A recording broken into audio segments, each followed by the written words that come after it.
Every year we reach a point in the NRL news cycle where the next expansion team becomes topical again. Every single year. And with the Dolphins now well into their second year and the number of teams being odd, the debate has once again become topical. And it is that, a debate. We are in the very lucky position to have a number of very strong options to be the NRL's 18th franchise. There have been expressions of interest from Perth, Papua New Guinea, the southern island of New Zealand, and even another Brisbane team. Now, with the long-term goal of a 20-team competition, it's likely that before then we'll see most of those ideas become a reality. And I don't know about you, but personally that's something that really excites me. But it is a long way down the track, and it's so important with these new franchises to take it slowly, take it one step at a time, make sure you do it properly. The current broadcast deal has been signed until the end of 2027, and it would shock me if the NRL didn't want to be able to provide 9 games a week by the time they negotiate the next broadcast deal. Each bid to be the 18th team has its pros and cons, and at the end you can make a call on which direction you think we should go in. So sit back, grab some popcorn, it's time for expansion talk. To kick us off, I'm hopping over the Tasman Sea to the southern island of New Zealand. There's already an established group there pushing for an NRL license called the South Island Kea. The kea is the national bird of New Zealand, and I've got to say, I really like the marketing that these guys have put together. I mean, simplify that jersey a little and it is a very hot colour scheme. The kea would play out of Te Kaha Stadium, which is a 30,000 seat venue currently being built in Christchurch and scheduled to be opened in 2026, which is perfect for a franchise wanting to enter the NRL in the next few seasons. With the cultural revolution of the New Zealand Warriors over the last few years, it's clear that there's a real appetite for rugby league in New Zealand at the moment. The 18th franchise represents an opportunity to build on that momentum. I mean, 28% of the NRL's current players started playing rugby league in New Zealand. That is super hard to ignore. Christchurch, like Auckland, is also 2 hours ahead of Australia's east coast, so a 2 PM Sunday afternoon kickoff there would fit nicely into a 12 PM time slot here. And make no mistake, that is a super key consideration in all of this.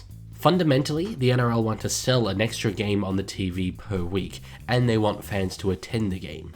This is an option that would satisfy both of those criteria. Now, the Warriors have faced an uphill battle establishing themselves in New Zealand, and I understand the logical argument that putting in competition probably wouldn't help their cause. But from a business standpoint, competition is what drives innovation and improvement.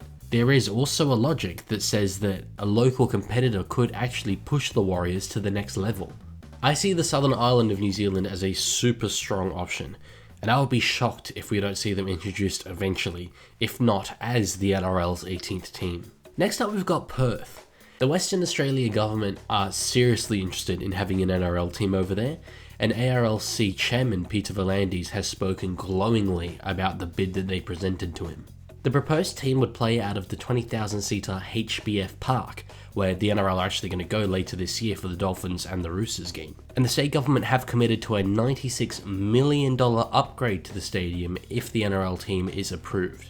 And Perth have previously had a team, and a reasonably successful one at that. The Western Reds competed in the Australian Rugby League and then the Super League, but didn't survive once the two competitions were amalgamated again in favour of more historic clubs. I say that to dispel the myth that we've tried Perth before and failed.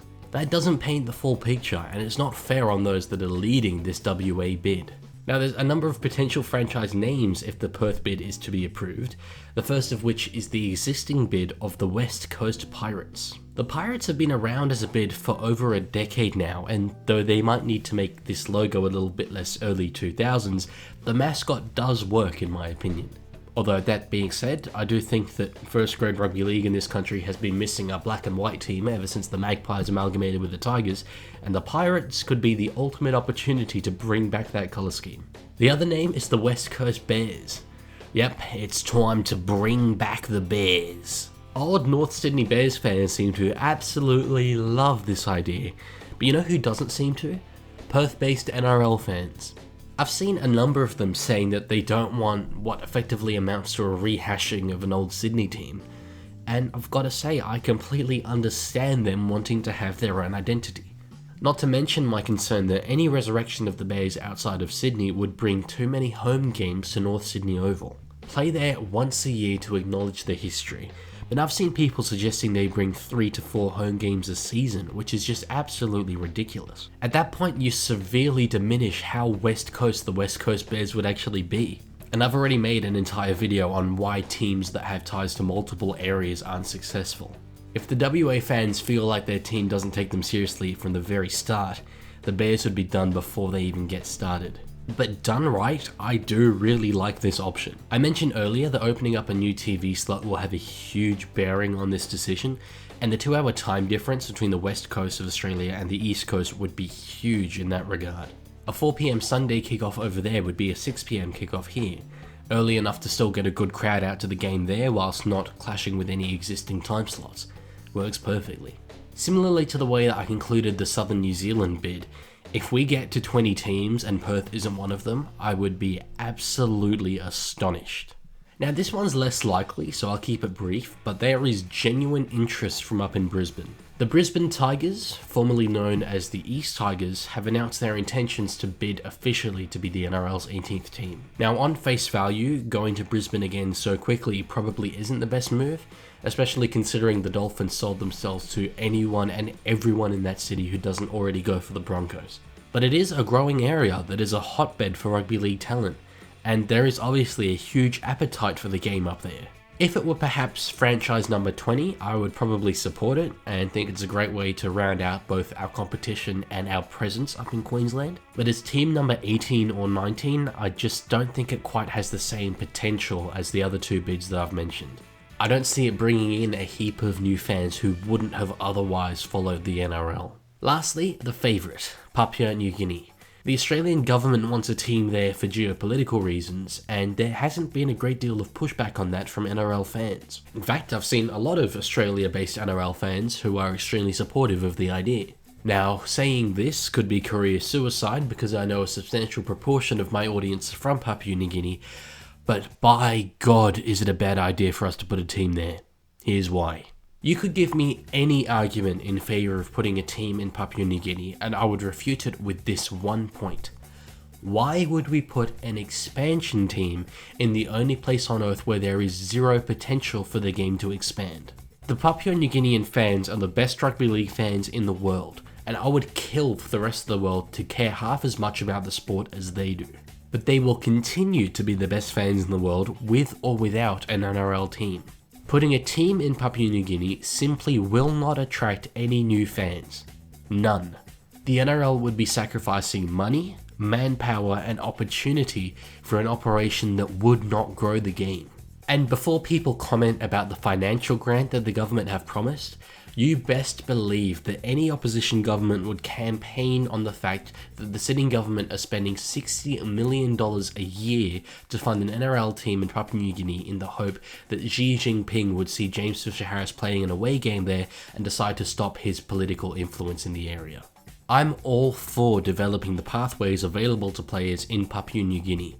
I've been vocal that that is a resource that we as a game underutilise. But I don't think a first grade side being there is necessary to benefit from those pathways.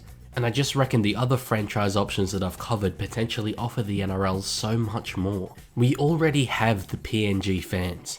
That is a market that is saturated. Let's not put a team where one isn't needed. So look, that's my brief rundown of the options for where the NRL's 18th team should be. I think it is so close between Perth and the Southern Island of New Zealand, and I've been sat here for ages trying to find one that I prefer over the other. I'd be super happy to see either of them announced as the 18th team, but I do think if I were to pick one, it would slightly be Perth. First, just because it's a market that we have less of an existing foothold in, so there's more growth potential, but also I'm not sure about providing competition for the New Zealand Warriors at this stage. So yeah, I think if I were in charge of the NRL, I would announce the West Coast Pirates as the 18th franchise. Who would you announce? Let me know in the comments. Thanks for watching, and I'll see you later.